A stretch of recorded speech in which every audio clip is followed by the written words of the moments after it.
Maple now soon, but let's go ahead and get started. Today's topic, as you may recall, is about the Native American Indian schools. You don't want to join with computer audio. You can hear okay, right? Yeah. Yes. Good. We're going to be looking at Native American Indian schools and the tragedy of the tragic legacy and traumatic legacy left by these Indian schools. We'll be watching a film shortly. What I wanted to mention as preface before we start the actual film is to remember and acknowledge the original inhabitants of this area, the Coast Salish people. Since time immemorial, they have hunted, fished, gathered, and taken care of these lands. We respect their sovereignty, their right to self-determination, and honor their sacred spiritual connection with the land and the water. We will strive to be honest about our past mistakes and bring about a future that includes their people, stories, and voices to form a more just and equitable society. Just to remember, the land on which we walk is a sacred place to our Native brothers and sisters. The Native American Indian schools are something that many of us never heard of. I was not taught that in school. Much of our American history was not taught in school. That's right. And when we were living in Arizona, I was assistant to the bishop down in Grand Canyon in Phoenix. And there is an Indian school in Phoenix. We were members of a Native American museum called the Herd Museum, which is an amazing museum. If you ever go to Phoenix, you've got to go to the Herd Museum. And one exhibit, which is a continuing exhibit that is very striking, is on the American Indian schools. It's very, very chilling to go through that. In fact, we would take our friends and neighbors and guests there. And after Beth had gone there once or twice, she said, I can't do that anymore. It's too disturbing. And if you think about survivors of the Holocaust, the trauma that's passed on from generation to generation from those survivors, the same thing is true with the American Indian schools. The historical grief, the unspoken and unresolved grief that goes down from generation to generation. You'll hear in the film today some Native speakers who will talk about their experience, either those who've gone through the Native schools or family members. And again, how it has affected generation after generation. That trauma that continues to affect Native families. There's even a suicide prevention program for Native Americans, and much of that is directed to those who are survivors of the Native schools. The film you're about to see is a fairly new film that was aired on PBS. We're going to see just a portion of it. It's an hour long. We're going to see about half of it today. And then we'll have some conversation around the film, as well as what does assimilation mean? When we talk about Native people, when we talk about immigrants in general.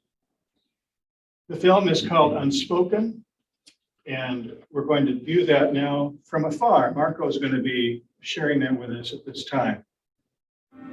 The Native American boarding school era is a dark chapter of American history.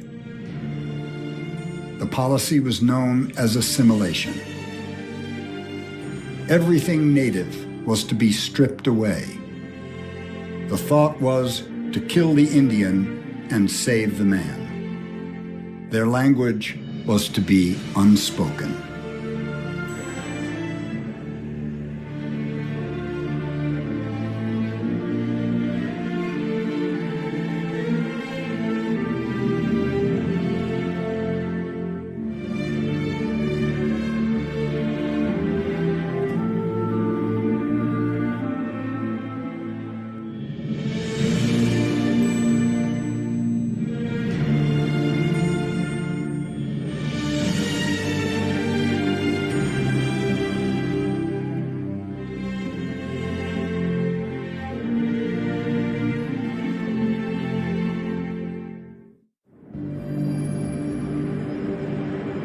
This program is made possible in part by the Lawrence T.D. Janet T.D. Foundation.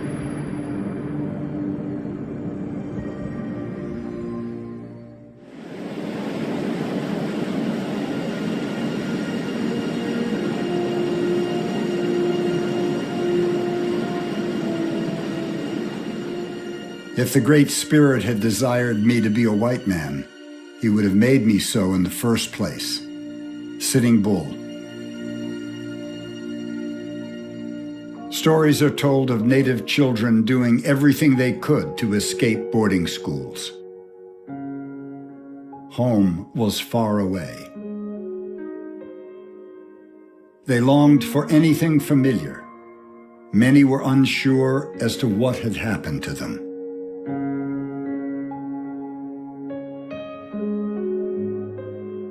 They came from another world. Children took pride in their long hair. It was a symbol of strength and dignity. Their hair was cut to Anglo standards. Native clothes changed to military-style uniforms.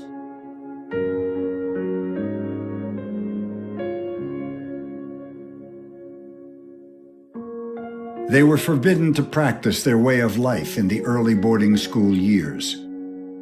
Previously, relationships had been based upon the natural world and each other. Prayer and ceremony were important aspects of life.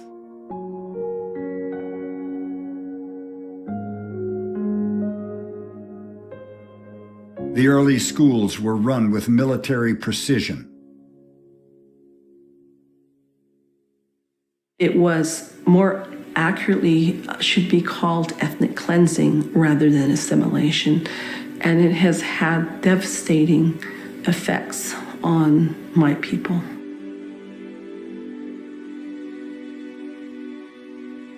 I think that was a time when the government really felt like they could, that was their last option, with the so-called Indian problem that they had to deal with, and it was the last option to go for the children.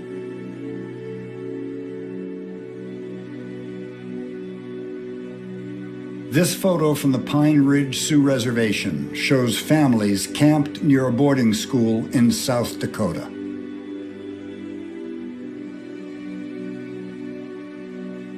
Close family proximity was discouraged. Assimilation affected the Utes in a very tragic way. It was so ineffective that it did not train us to become competent in the white world, and it took us away from our own culture, so much so that we weren't even competent as Indians anymore.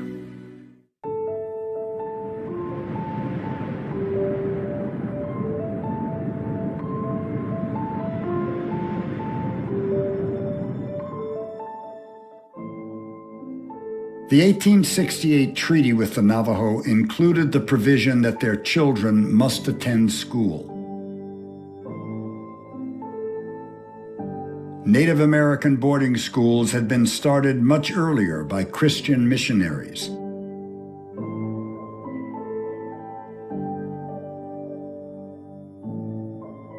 The 1887 Dawes Act reinforced the reservation system and encouraged assimilation. With us, there was immediate declaration of war on our culture. We were forbidden to speak our language and practice our religion, and it's like our war was prolonged, and the assimilation policies were how they implemented it, how they carried it out, and it was very destructive. And it caused historic trauma among most of our people, including myself to this day. And I remember at the church being told that what my parents practiced would send them to hell, where they would burn forever. And when you're 7 years old and you hear that, that was really the most devastating, terrifying experience for me.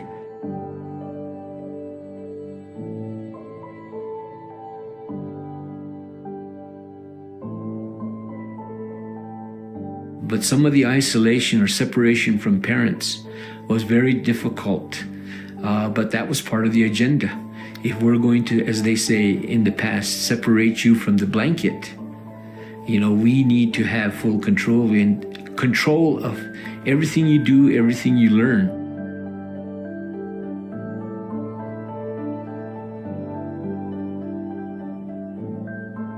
The Carlisle Indian Boarding School in Pennsylvania was founded in 1879. Carlisle had been a former military site.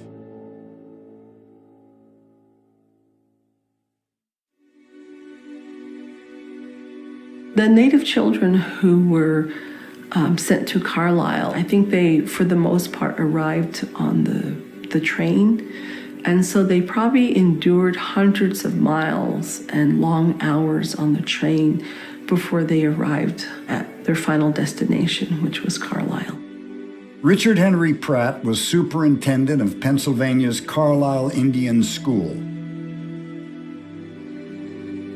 Pratt previously experimented with Native American education, practicing on captives in Florida. Pratt felt they could be assimilated into society if given vocational and religious training.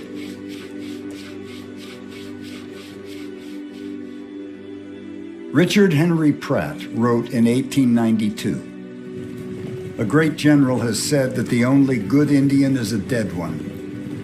In a sense, I agree with the sentiment, but only in this, that all the Indian there is in the race should be dead. Kill the Indian in him and save the man."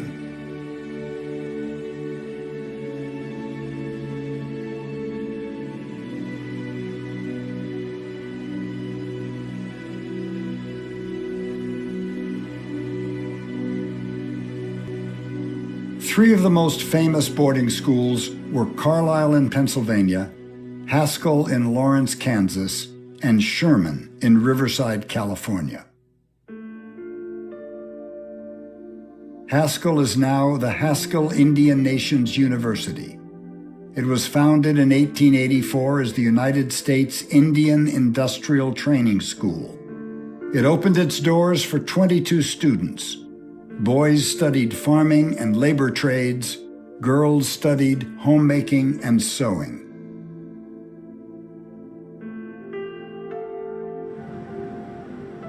The last high school class graduated in 1965. Lorena Charles went to Haskell in Kansas. It was far away from the Hopi mesas she called home. Sometimes a teacher would get a ruler and, get us on our hand or on your leg. And then they would tell the principal, and we'd get an extra, another detail to do, like washing the dishes or washing the dish towels. Sherman started out as the Paris Indian School in 1892 in Paris, California. It was moved to Riverside in 1901. It's now the Sherman Indian High School.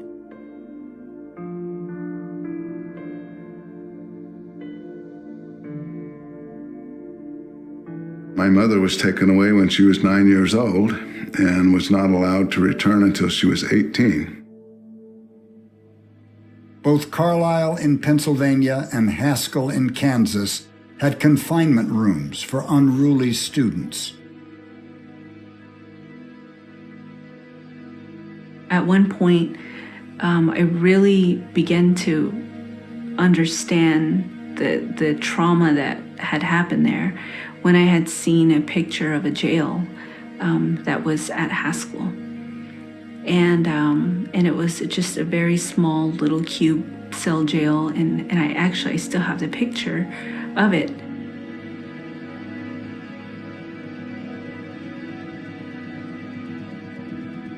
These small handcuffs were recently discovered at Haskell.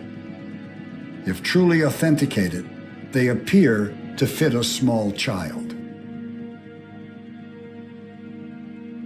Well, I've learned that the worst thing was the sexual abuse and then the emotional abuse that accompanied it in many of the schools. A lot of the schools were staffed by people who were many times isolated from society themselves.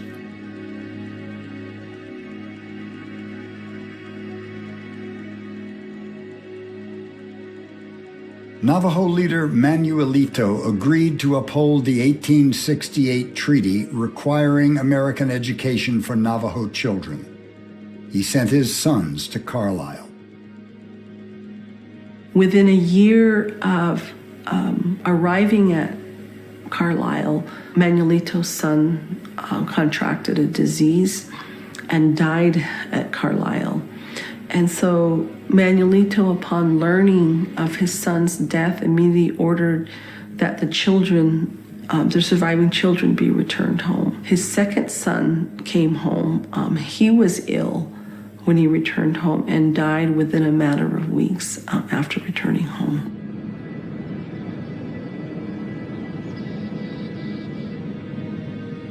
There were 25 federally funded non-reservation Native American schools by 1902, with some 6,000 students.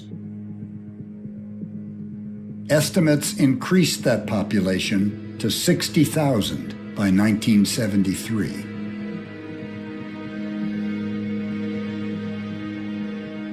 Boarding schools brought Native children from many diverse cultures together in one place.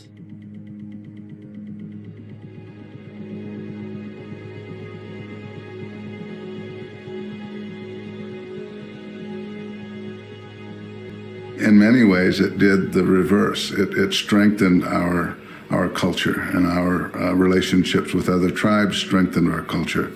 And so it created a intertribal pan-Indian relationship across our country.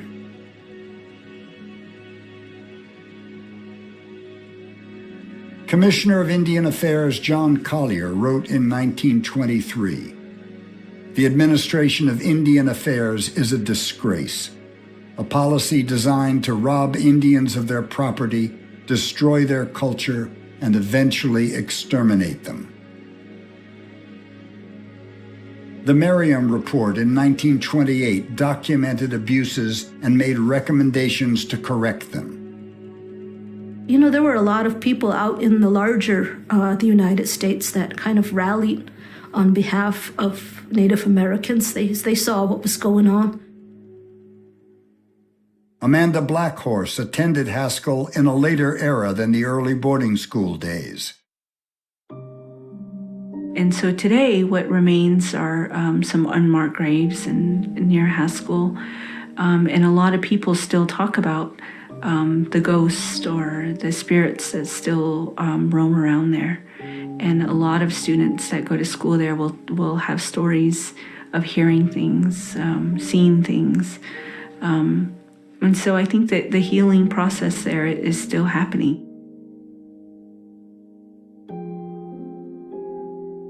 It's amazing that we still exist as Native American people. That was not the intent. You know, the intent was to destroy us as Native people. Boarding school was never forgotten by Native American children. They all looked at me when they were giving me my haircut. My long hair, you know, that clipper going through that and my long hair falling off. And I was really hurt. That was the teaching from my grandfather was, you know, your hair, your long hair is your strength, and your long hair is your wisdom, your knowledge. It was, almost violent in a way that he and that's not only for him, it's for my other family members that have gone through the boarding school experience. When I was at the boarding school, they chopped off my long hair, and I remember crying and crying and crying, and my mother was so upset. Dee Satala went to Keams Canyon Boarding School on Arizona's Hopi Reservation. Just remembering how hard they punished us or disciplined us, it's just that I didn't want to go through it. That's why I just always, ran away from there. There was a whip, there was spanking, and there was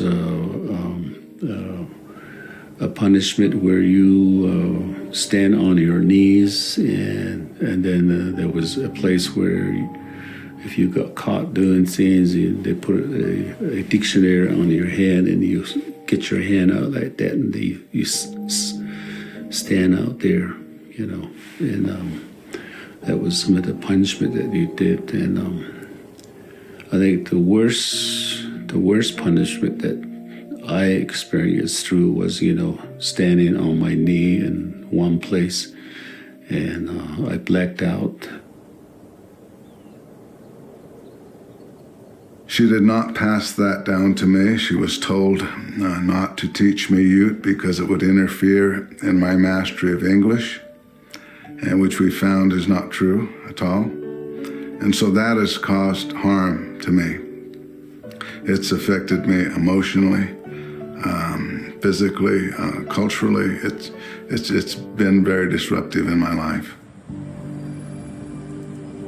Navajo Kathleen Wood returns to the Chaska boarding school in Tohatchee, New Mexico. This was dormitory 3. It used to be right here. It's no longer here, but it used to be the big girls' dorm. There was another dorm to my left, and that was the little girls' dorm. But at school, if you made a mistake, you know, sometimes it's harsh punishment. You just have to learn quickly. Up to this day, I still get sad about it. My mom, my dad, I don't know what happened, but sometimes they didn't pick me up. And I still get emotional on this because I would be at the dorms with maybe 4 other students. Christmas was the hardest, 1, 2 years, a couple of years maybe. She left me there, and looking out the window, no one coming to pick you up. So that was hard. And it was sad for me because it's like, who's coming to get me? There were 3 boys that ran away from this school. They wanted to go home. Apparently they got so lonely they wanted to visit family. There are 3 brothers, and they were from Noshchitty. They ran away from here as winter, January. I remember helicopters going around, flying over this plateau. We were told to stay inside the building. They did find the boys after a while, but the sad part is all 3 boys lost their legs due to frostbite, frozen legs. So they did come back to school here, but they were in wheelchairs, and then later on they went to the fake legs, but they were, you know, they still finished here with us. And I still remember who they are, and they're not forgotten. May they rest in peace now. They're no longer around. But, you know, sometimes when you get so lonely, you know, you do desperate things to go home.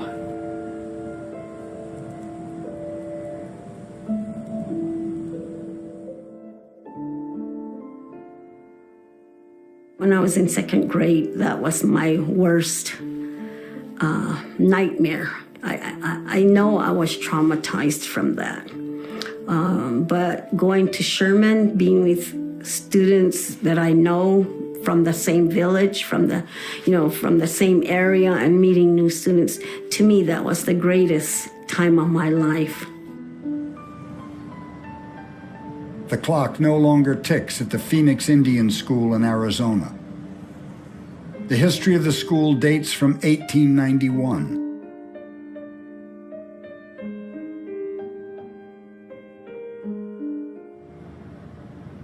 Arlen Palaka of the Hopi tribe attended the school. There's nothing but good I can say about boarding schools. My dad just told us that's what we needed to survive today, and he was right about that. And I was glad I listened.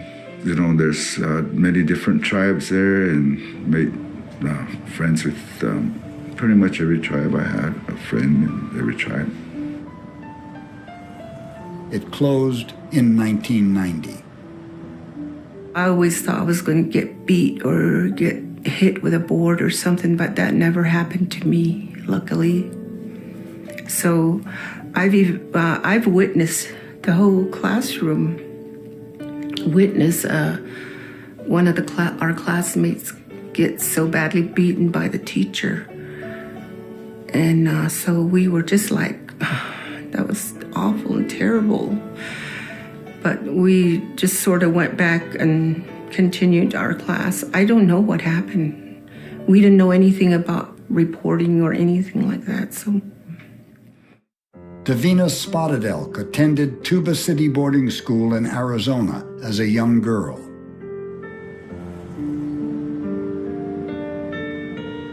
I would say my worst experience was when, after Tuba City boarding school, I had gone on to Seventh-day Adventist boarding school in Holbrook, Arizona. A lot of girls that were away from home, I would hear them sometimes cry in their bed. I probably only lasted half the year because I had cried so hard. There was a group of girls, little young girls, that ran away.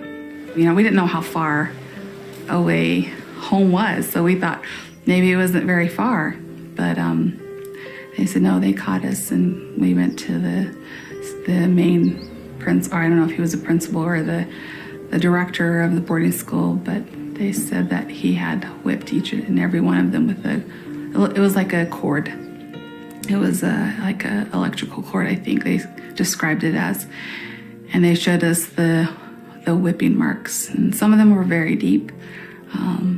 That was very scary for us. I think they wanted us to see that, so it would show, you know, if anyone ever leaves again, this is what's going to happen. So we were terrified, and from that, for me, it was very traumatic. And we didn't know a word of English. And they tried to tell us something, but we didn't understand. And then they kept telling us, and sometimes they would lose their patience and start talking hard and yelling, and then we start crying. So it was a terrifying experience.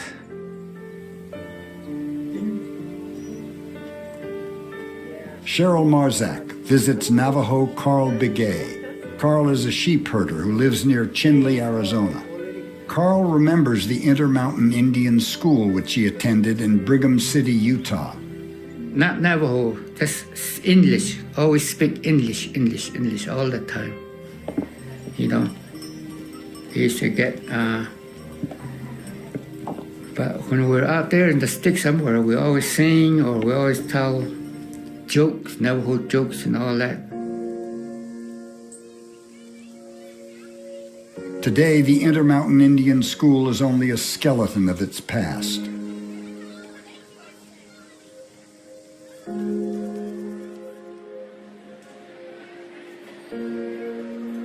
Intermountain opened in 1950 and closed in 1984. It was converted from a World War II military hospital. The Intermountain Indian School in Brigham City, Utah, I'm happy to say was one of the best schools because it served the Intermountain West. We got kids from all over the western states.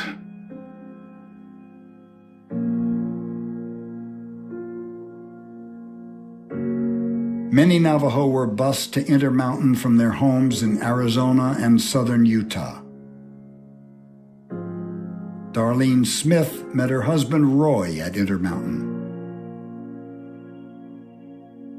They had their own theater, they had their own dance halls, you know.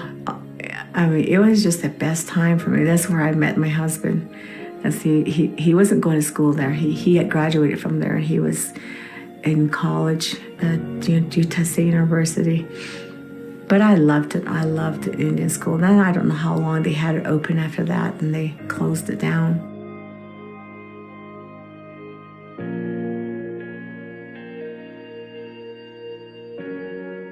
Boarding schools faced issues of overcrowding and funding shortfalls. Many parents wanted their children educated closer to home.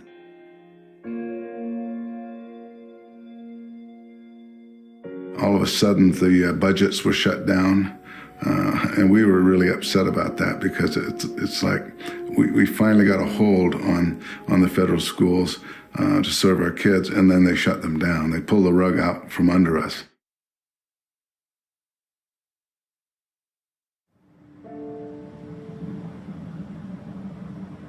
For some, the boarding school experience was an opportunity for education.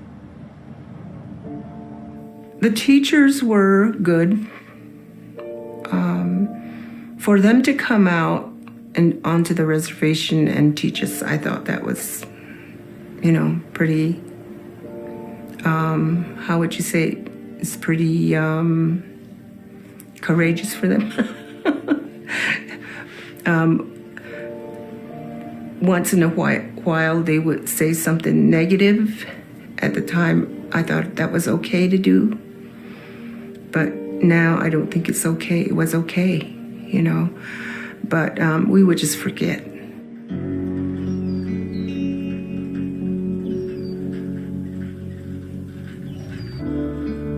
Davina Spotted Elk and Amanda Blackhorse visit the home of Davina's grandmother in Big Mountain, Arizona. Davina's grandmother is a respected Navajo elder. She's witnessed tremendous change over the course of her many years. Actually, I didn't know they did couldn't hit the Washington.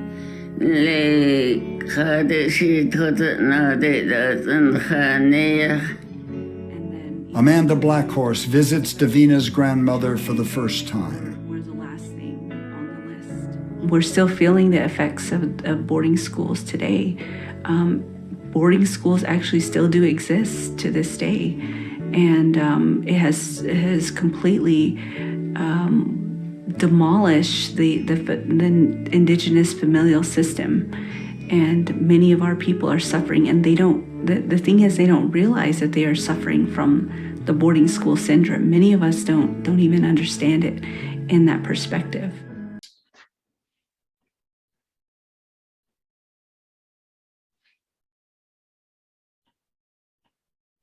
So you've seen a snippet of this film.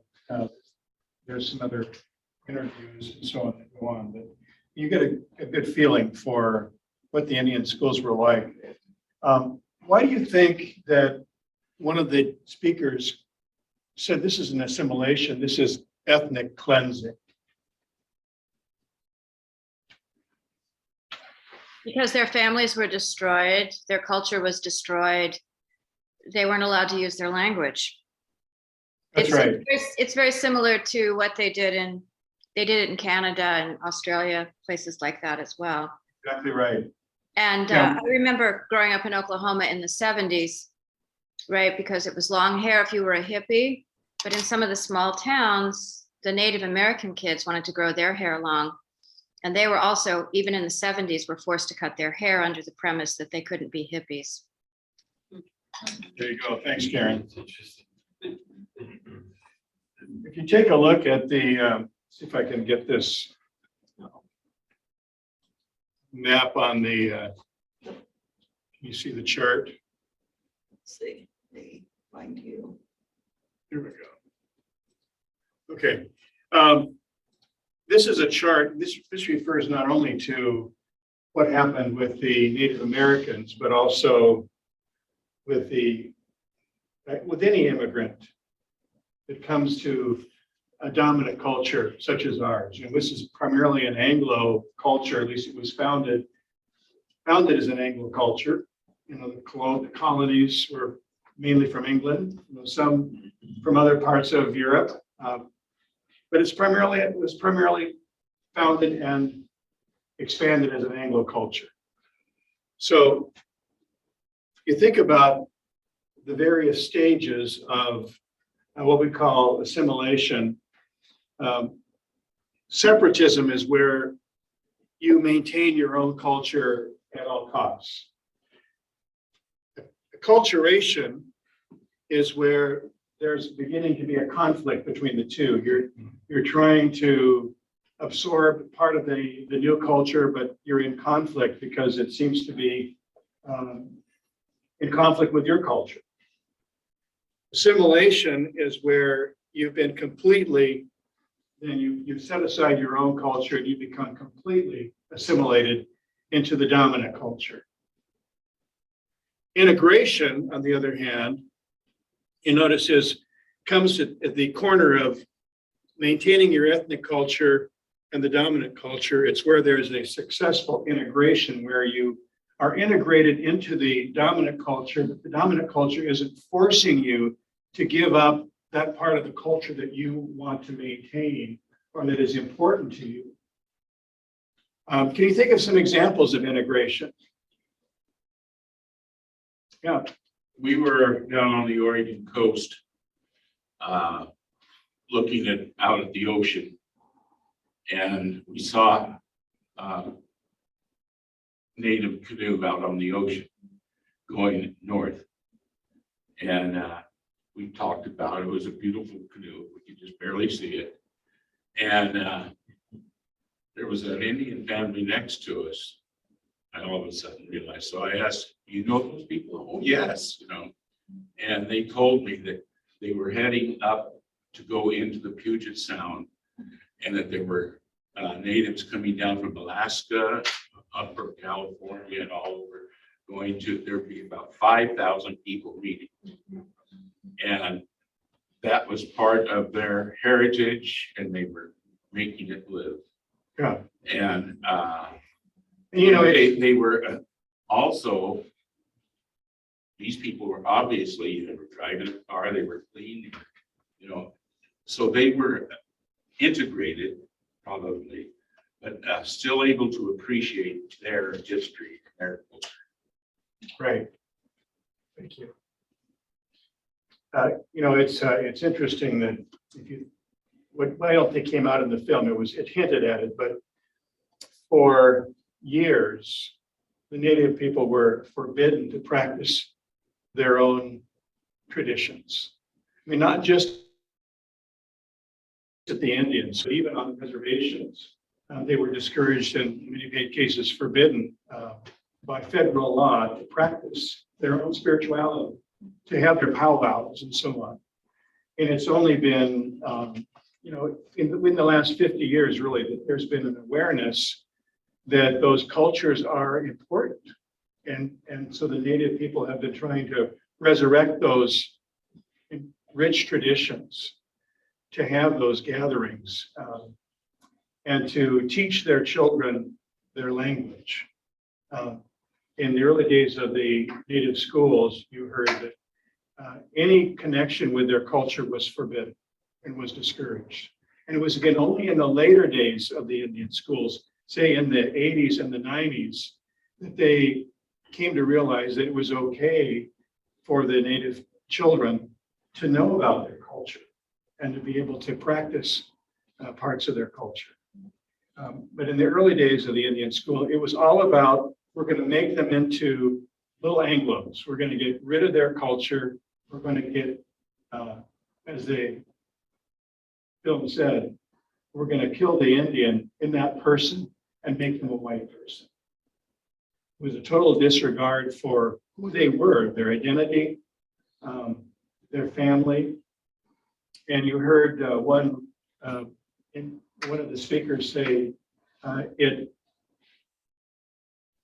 wreaked havoc with our sense of family, their sense of community, what it meant to be, when you think about the Native culture and how important family was, the sense of being an elder, all of that was at risk because they wanted, the federal government wanted to make them into civilized.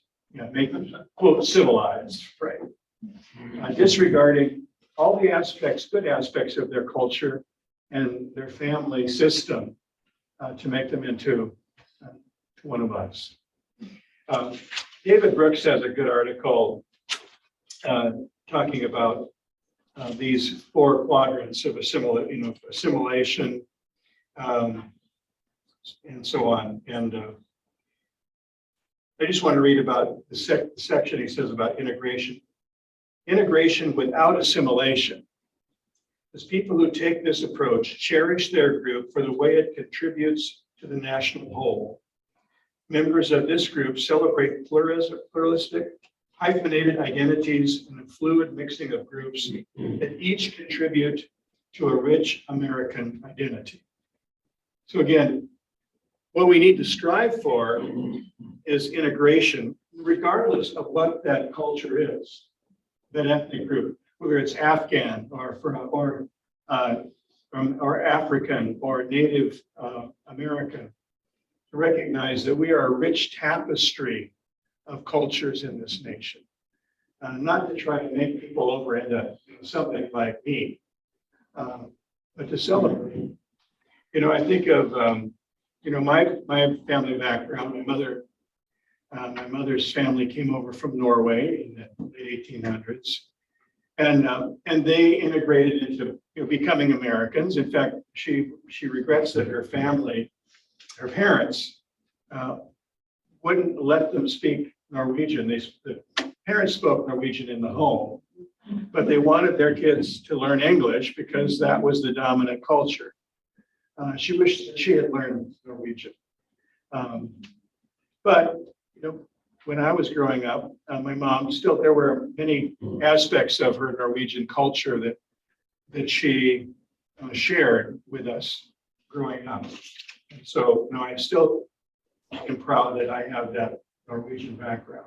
I'm proud to be an American, proud to be here in this country, of course, but also I'm proud to have that Scandinavian heritage that I still cherish. Let me just share a little bit about there's currently now, let me just, before we move on, other comments or reactions to the film. What else did you hear from some of the?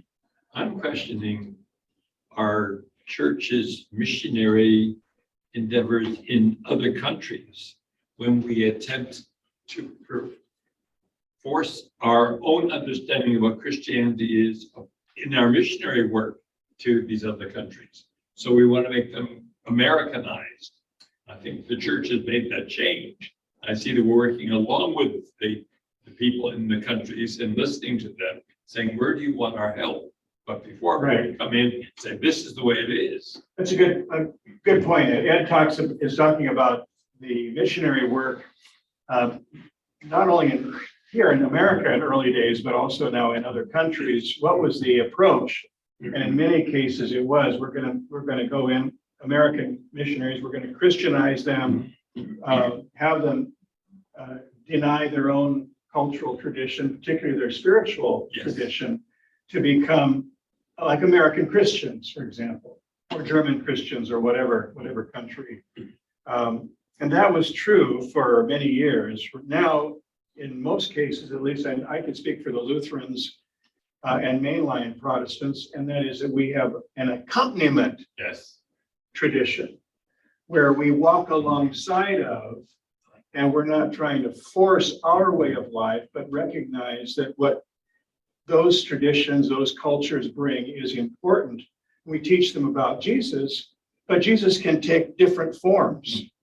And in many cases, it'll be a Black Jesus, or it'll be a Chinese Jesus, or one of my favorite experiences was going to Nazareth in the Holy Land, and in the Church of Annunciation, it's a Roman Catholic church, and it is lined with, in the sanctuary, there are portraits of the Madonna and Child from every race you can imagine. So there's a Chinese Madonna, and there's a Black African Madonna, and there's a Native American Madonna, Indigenous Madonna, and there's a white Madonna. So it recognizes that Jesus can look whatever your race is. It's not a white Jesus like many of us grew up with, or Scandinavian looking Jesus, with blonde hair and blue eyes. but that Jesus can take the shape of whatever culture you're in. But that's only been in more recent years. I'd say in the last, again, 40 years or so, that we have recognized that we need to have an accompaniment, and we're not there to tell them what to do. We're there to encourage and to assist them, but not to be the dominant. And to learn from them. And to learn from them as well. That's right. To learn from them as well, rather than being the dominant force. Mark has his hand up. Mark, you had a question or comment? So Evie and I read this, The Politics of Persecution by one of the speakers that we had, Mitri Rahab, when we were the Palestinian Lutheran minister. And he points out in his book that missionary work in foreign countries was just another form of colonialism.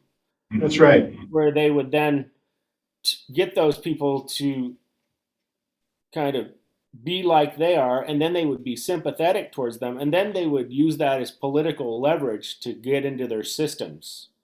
And it was really very divisive. You're right. And that's been done in many ways and in many places.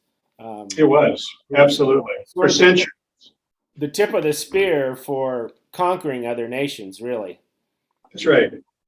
Well, and again, we talked about in the first session about the doctrine of discovery, that the doctrine of discovery gave permission to the dominant culture at the time, the European Anglos, to come in and say, we are going to make everybody subservient to us because we have the right God, the right culture, and in many ways,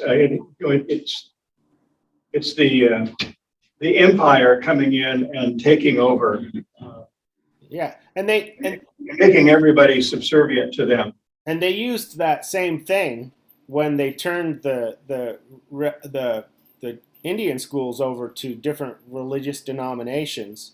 And that was very unfortunate, because then they had this big push to convert all the children to their religion against their will, basically. And it was colonialism then. And those religions, unfortunately, even with the parochial schools, have a long history of corporal punishment with the children. That's right. That's right. And many of the schools, like you say, were run by religious organizations. There was not only corporal punishment, but there's also now documented evidence of both sexual abuse as well as physical abuse of the children. Yeah, so I don't know if you guys know, but there was a school on the Tulalip Reservation. And on the Tulalip Reservation, they had a little concrete cell that was down on the beach. That the tide would come in and get wet on the floor of it, and they would stick children that were there for punishment in that concrete cell and for days, and the tide would come in, and the kid was being there, and it was just unbelievable. It'd be terrifying. Terrifying. Unbelievable torture. Yeah. Karen, looked like you wanted to say something. I was going to go back to integration, and just to say that one of the things I have found inspiring is that the Native Americans are starting to speak up for environmental rights, so the whole stuff that was happening a while ago, that, it was the Native Americans, and a friend of mine was keeping track of a particular tribe, and I don't remember which one, the Mohawks maybe, but they actually, they rowed their canoes down from Albany down to New York City to reinforce some of the treaties. They did that a couple of years ago. So I would like to actually see them do more of that, to, stand up for their rights and to show that their ways are, because their respect for the earth is important. Yes. Yeah. Thanks, Karen. Just to strengthen the idea of the care that they give to the earth.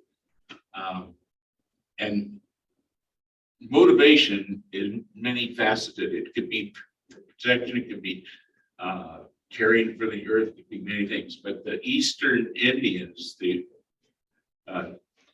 nation that they had there, all up and down the East Coast, they would burn the underbrush in the mountains along the trails. And we, the white man, didn't understand why. But after talking with some of them, found out that it made it safer. Because their enemies couldn't ambush them if they were using the trail.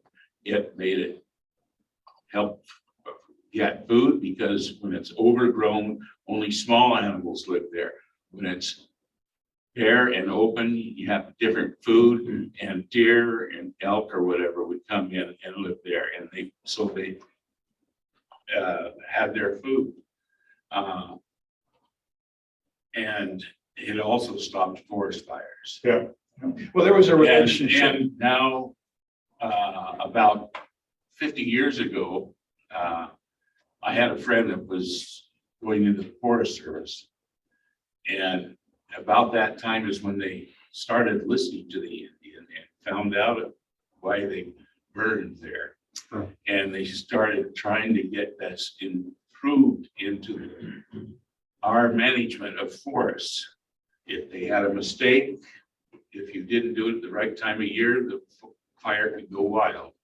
And that happened a couple of times.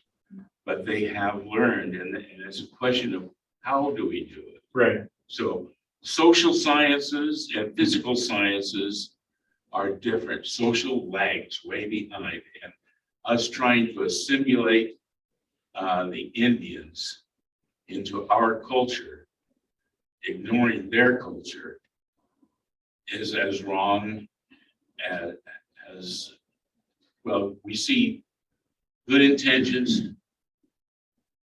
Originally, a thought, a way of helping people can be, when it's implemented and you don't have control over what's happening on the individual level, it can be tragic, and that's what's happened. But I can't believe that all these people were out to kill the Indian culture. It was people with good intentions working, and individuals that were wrong and abusing. So you have to look at it carefully. Well, we're talking right now about how the native people were so in tune with nature. I mean, and they have been at the forefront, really, of the ecological issues in terms of caring for nature, of recognizing the importance of taking care of this earth. That's been part of their identity. What does our Constitution say about Native Americans? They're 5/8 of a person. 3/5. Okay. Well, anybody that's non-white. Yes. 3/5. Yes. There's a wonderful exhibit right now at the Seattle Art Museum called Our Blue Planet. If you get a chance, so we were just there yesterday, but it's all about, again, caring for creation, caring for, particularly for the water, the oceans and the rivers. And there's a large section about the Pacific Northwest and how the Native Americans are, because that's part of their identity, is caring for the river and the oceans. And there's at the very beginning of the exhibit, there's a member of the Wamish tribe that it kind of welcomes you into the exhibit. So it's worth seeing. It's really helpful. Go to the museum in Marysville too. Yes, it's amazing. The Tuala Museum. Yes. Yeah. Can you write the It's just high and low. HIBULB. HIBULB? It's only like a mile onto the reservation. Yeah, it's fun. It's really nice. It's a museum in the Tuala tribe, and it is very, very, very good. There's a boarding school healing coalition. I think I've mentioned it's trying to help heal the trauma due to colonialism and attempted genocide that we've talked about today. Many of you know, and we talked about this in the first session in Canada, there were 139 schools, about 100,000 children that went through these schools. Over 6,000 of them died, and they're finding the graves of these children. But one of the differences is that in Canada, there is a truth and reconciliation process that was initiated by the coalition from the government and also the United Church of Canada and the Evangelical Lutheran Church of Canada. So the church has been at the forefront. I mentioned in my first session too that the Pope is going to be coming to Canada sometime soon, and there was a group of Native people, First Nation people, they call them in Canada, that met with him in the Vatican. And it says, Pope Francis on Friday made an historic apology to the Indigenous peoples for the deplorable abuses they suffered in Canada's Roman Catholic-run residential schools, and said he hoped to visit Canada in late July to deliver the apology in person to survivors of the church's misguided missionary zeal.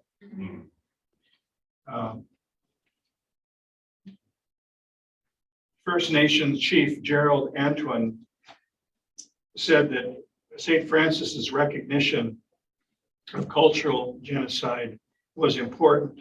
He said, today is the day we've been waiting for, and certainly one that will be uplifted in our history. It's an historical first step, but however, only a first step. Yes. Well, in the United States, we don't really know the extent of the process of Native schools. There's been some independent research, but the federal government up to this point has not really allowed us to find out those records. There have been at least, through independent research, there's been an uncovering of at least 367 schools in the United States.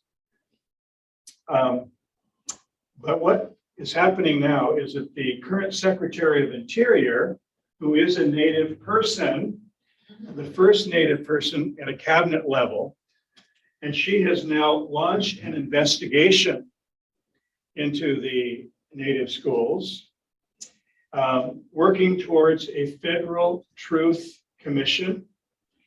And she has several sponsors in Congress. And I passed out, hopefully you have a copy of this.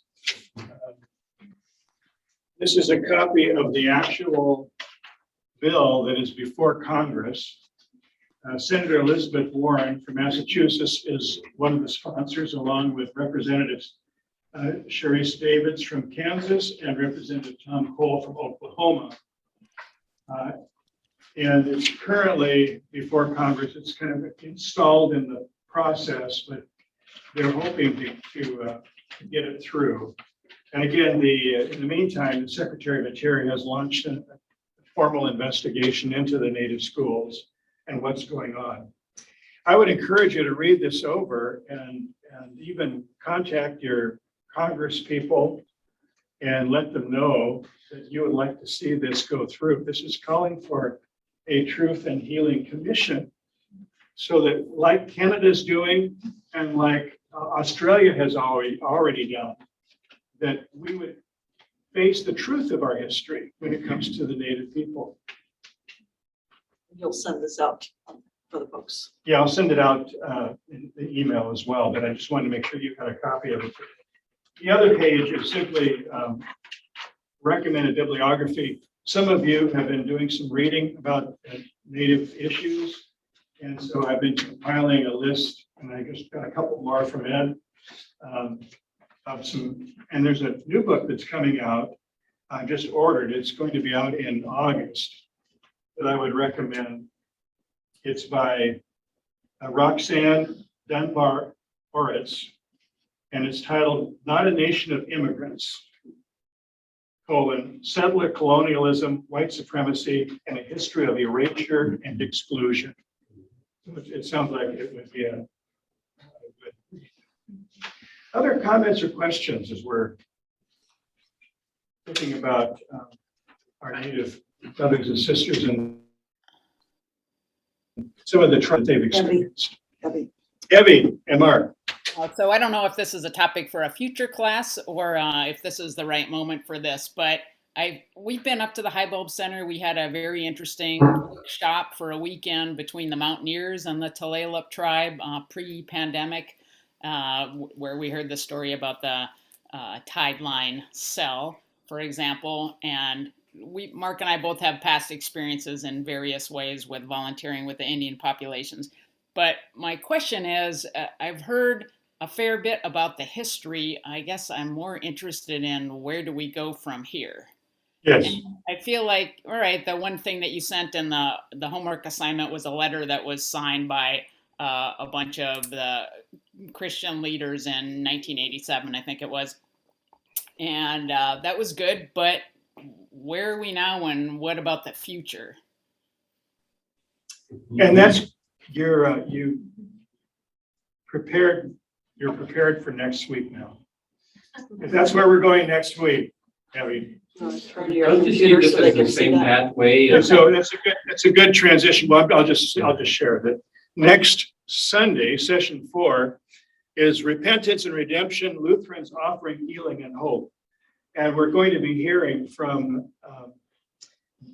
Marlene Helgemo. She's a member of the Ho-Chunk tribe, and also former Bishop Jessica Crist. They are the co-chairs for the Native American Task Force on repudiation of the doctrine of discovery. And they're going to talk about what's going on right now. Lutherans working with the National Indian Congress and some of the work that we've been doing. I'm going to be sending out some information in the email this week. There was a resolution to repudiate the doctrine of discovery at one of our Synod assemblies a few years ago, and now there's another document that's coming up at our national gathering this summer. Kind of steps that are recommended to take now, and we're going to hear more from them about what those steps are and how we can be involved. Kind of where do we go from here? We've heard the history, we've heard about the trauma, and can I talk about this? And before we wrap up, I'm going to give Ed a chance to say a little bit more about somebody that he knows.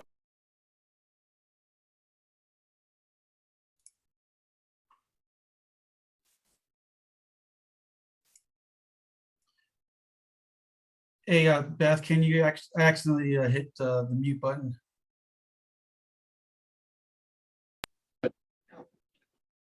Okay, are you? Yeah, there we go. Sorry about that. I was Okay, trying to that's spotlight right. it and I hit the mute button. So if Ed can repeat what he asked.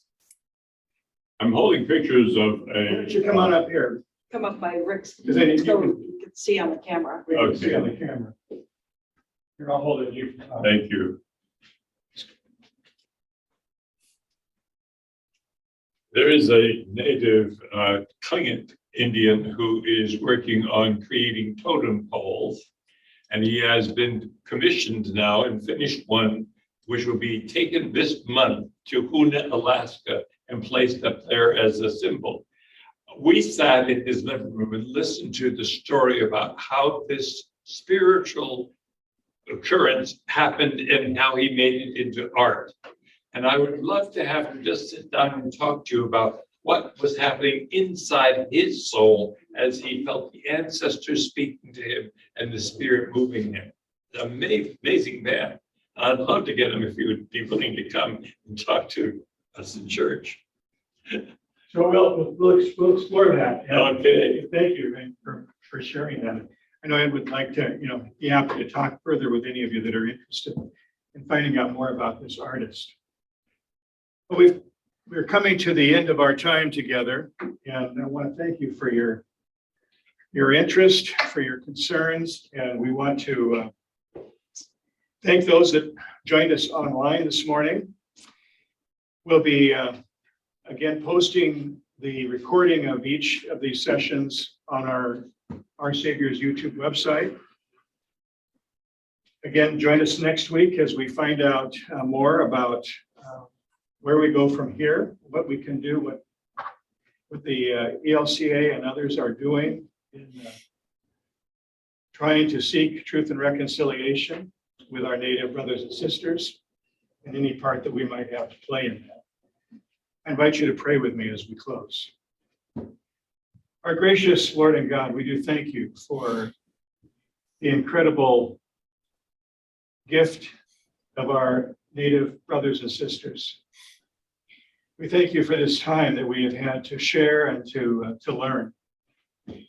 May you put upon our hearts the importance of recognizing the beauty of the diversity of our world and all the people in it, that we might rejoice in the gift that you have given us in this great diversity.